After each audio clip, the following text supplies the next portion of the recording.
Okay, so our topic was ageism interviews.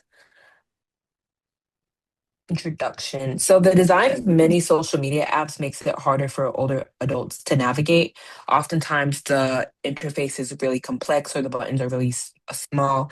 So it makes it harder for older adults to understand how some apps are supposed to be utilized. Technology is largely designed by younger people and reflects their own interests and biases.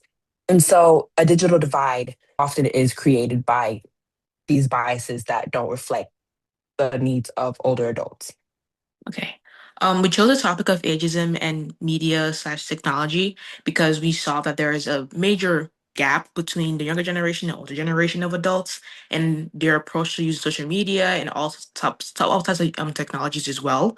And we noticed that when we leave them behind, essentially we're creating gaps that they can fall through or further marginalizing them in their older age. And they also feel out of touch with everybody else because they don't know what's going on and they can't connect the way we're connecting.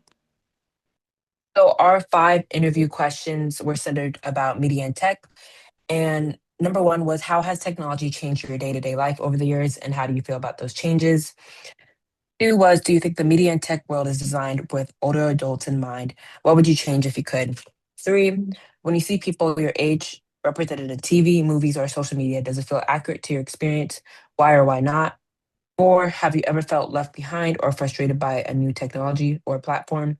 And five, if you could send one message to the people who design apps and social media, what would it say? Okay, so for the interview themes, we covered social media as a positive platform, limited accessibility, AI uncertainty, and complicated interface, learning curve of technology. For the qualitative analysis, we pulled from our interviews and we just connected them to the themes that we mentioned in the previous slide. So for the first quote, it essentially just talked about older adults having this disconnect with using ChatGPT and not understanding how to navigate AI and work their way through it. And this shows a learning curve of technology because there is no classes or courses to teach them how to use these websites and platforms and get used to them. And for the second one, it's more about social media as a positive platform. A lot of older adults still enjoy social media, and it is a stark difference to the media that they had traditionally when they were growing up. So it's still something interesting and fresh for them, even if they might have barriers and limitations in using them. Okay, so then our last quote on this slide was about older adults wanting to learn about new technologies, but often feeling excluded because oftentimes social media makes assumptions that new technologies are understood.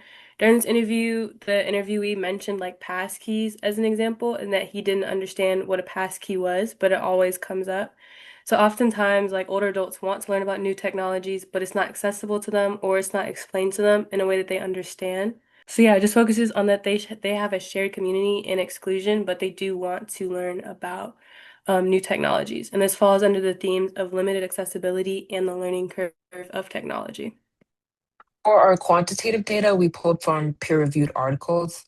So 32% of all adults in the European Union aged 65 to 74 reported never having used the internet. 30% of this adult cohort lack a device through which they can connect to the internet. And 92% is the percentage of non-users, 80 to 84, indicating that many older Europeans do not use the internet and are particularly affected by the digital divide. In our interviews, older adults shared how technology affects their daily lives. Many of them admitted that they feel intimidated by the new tools like social media and AI, and they face a learning curve due to limited accessibility and confusing interfaces. However, they also did discuss positive effects technology can have, like helping older people stay connected with their family and community, which reduces isolation. These experiences show that ageism isn't just social, it appears in how technology is designed and used.